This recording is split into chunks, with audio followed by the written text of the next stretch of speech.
E você tem uma parcela da população que os institutos de pesquisa estão pegando, que é mais ou menos 10%, que é o MEI, que é o cara que o pai e a mãe eram classe E, ele viu o pai e a mãe ser assalariado a vida inteira e aquilo não resolveu os problemas da família, foi sempre um sufoco, e ele quer empreender. Ele se vê como empreendedor, ele se vê como empresário, e ele começa a enxergar que a migalha do Estado não é nada mais que obrigação que o Estado está fazendo para com ele. É ruim. Agora que você falou de 4 em 4 anos, como é que é essa campanha? Como foram as campanhas que você participou? Primeiro você entrou num quadro técnico, depois você foi como chefe de gabinete, teve que participar dessas campanhas. A gente ainda está num momento de crescimento, de retomada, né? Talvez as coisas fiquem um pouco mais possíveis, de repente depois de 2026, nós conseguimos suprir a cláusula de barreiras, etc. Como é que foi, por exemplo, o Camusato não ter podido participar daquela última semana do debate, né? Você que sabe alguma coisa de bastidores aí, conta pra gente. Então, foram 3 campanhas já que eu participei, né, com o Camusato, e as 3 diferentes, né? Uma para vereador, uma para deputado e uma para prefeito. Cada uma tem suas especificidades, suas dificuldades, enfim, e todas muito ricas em aprendizado. E o papel que eu ocupei nelas foram diferentes também, né? Cada uma dessas campanhas. É muito interessante o período eleitoral, ele é muito difícil, porque é uma concorrência muito grande. Via de regra, o candidato ele mais um produto num mar de mesmo produto. É como se você chegasse no mercado e tivesse uma prateleira com 780 tipos de arroz, por exemplo. Você tem 45 dias para convencer as pessoas que aquela embalagem de arroz laranja com aquele número é o melhor para ela. Então isso é um desafio muito grande, o período eleitoral, e aí as estratégias que tu precisa desenvolver para isso são sempre muito interessantes. Claro que numa campanha majoritária, no caso, né, para prefeito, ao contrário de uma proporcional, para vereador ou deputado, tu tem mais exposição. E ao mesmo tempo que tu tem mais exposição, tu tem mais risco. Então, assim, o Camusato, candidato a prefeito, a blindagem que ele precisava ter, o nível de consciência que ele precisava ter do domínio técnico do que ele estava falando, era muito maior do que o candidato deputado do que o candidato a deputado ou o candidato a vereador. Porque tu amplifica muito mais a mensagem quando tu é o candidato a prefeito ou tu é o candidato a governador. Então, são formas diferentes de fazer a campanha. E agora, para 26, o Camusato, há uma tendência a ele ser um candidato a deputado federal pelo partido, né? Eu estou vendo o cenário de 26 para o Novo de uma forma muito positiva. Eu acho que a gente tem um cenário que talvez 2018 foi parecido, assim, lá talvez uma onda diferente, mas aqui é um partido que mostra consistência nas votações, tem o melhor deputado federal do Brasil, que é o Marcelo Ratti. Você busca nas assembleias, a postura é robusta, é de acordo com os princípios, é ético. Tem o Romeu Zema, um governador que foi reeleito em primeiro turno em Minas, né? Isso tem mais de 60% de aprovação. É fenomenal. E que fez um primeiro mandato sem maioria na Assembleia.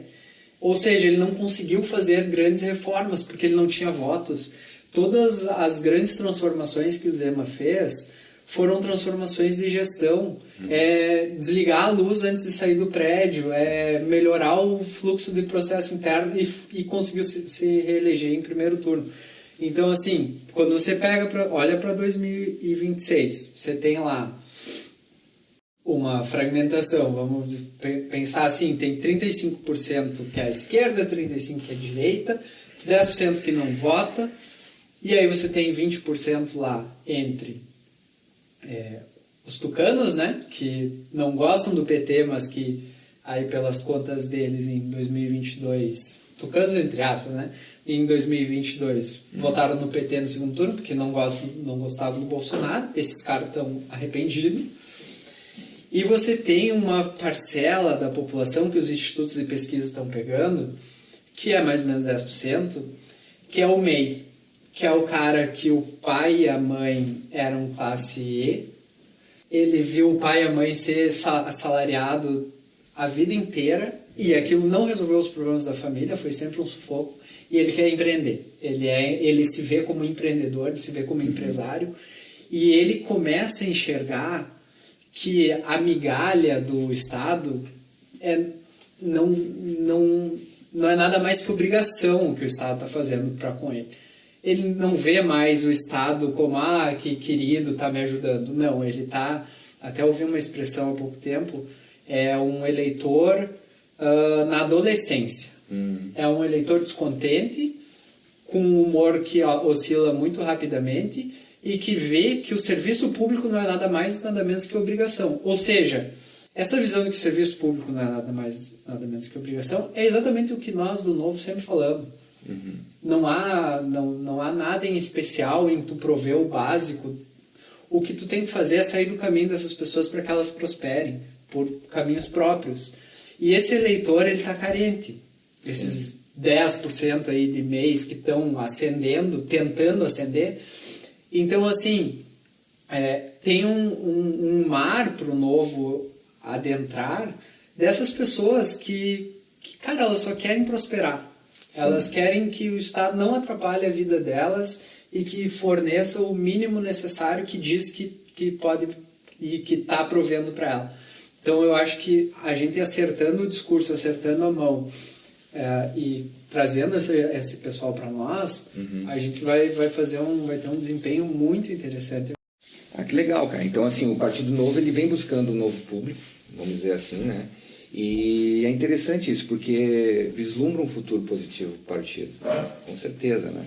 E a partir do momento que você falou lá atrás agora, dessa questão econômica, tem o Schumpeter, você teria algum livro para indicar, que talvez até nos abrisse um pouco mais os olhos aí para essa questão econômica, de tentar identificar esse público que na sociedade que pode ser identificado com o novo mais para frente? Eu tenho uma indicação, não vai exatamente nessa linha, mas que eu gosto muito, inclusive é de um dos meus economistas favoritos da atualidade, do Darwin Sinoglu, que é o Porquê as Nações Fracassam, né? O Why Nations Fail. Eu acho que ali ele consegue compilar de forma muito clara quais são os caminhos para a prosperidade de um país e é aquilo, é uma receita que não é inventar a roda. Já mais de um país já fez Qual é a isso. formação desse autor? Ele é economista. Seria ele um economista que você indicaria, que te inspira? Sim, assim? foi um cara que na minha formação ele teve bastante influência, assim, eu acho que ele tem uma forma de pensar e de buscar hipóteses muito criativas mesmo. Então o Darwin Sinoglu é um cara que eu gosto bastante. Claro. E dentro dessa possibilidade assim, econômica que você tem, dessa visão, teve algum projeto dentro da Assembleia Legislativa agora que você tem orgulho de ter participado, de ter votado, de ter auxiliado o Camusato? A gente tem um projeto que aí eu participei mais ativamente, eu, Clauber, né? Que foi o projeto de boas práticas que a gente desenvolveu lá em 2021.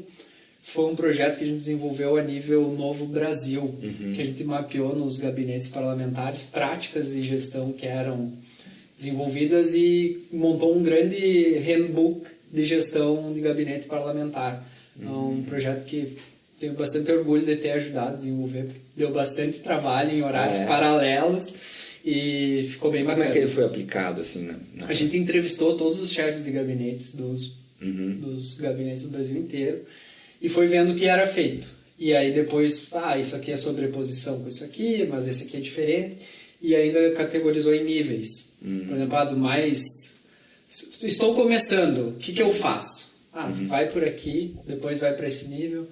Foi bem bacana esse trabalho. E isso aí pode servir para, de repente, ajudar quem é novo na política, não só dentro de um quadro técnico, mas, de repente, quem pretende sair candidato a um cargo público, seja ele, no caso agora, de deputado estadual? Sim, eu creio que sim. Para ter uma visão, o projeto Boas Práticas ajuda, ainda que ele é um projeto que foi feito muito mais prático no sentido de quem já está em mandato, né? Estou em mandato, e agora?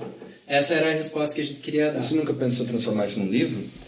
É uma boa ideia aí que você traz. Porque de repente poderia ser um livro que todos gostariam de ter na sua cabeceira. Interessante, cara, de gestão de gabinete, ó. Quem sabe? E para você, para a gente finalizar, assim, o que representa hoje a liberdade que o Novo traz para as pessoas, no sentido de liberdade política, de valores, etc. E, claro, a tua opinião pessoal Sim. sobre isso. Para mim, liberdade é autonomia. É um sinônimo de autonomia que pessoas possam fazer suas escolhas cientes dos seus riscos e das suas consequências em um ambiente propenso a que isso aconteça. O contexto para ti é muito importante, então. Sim.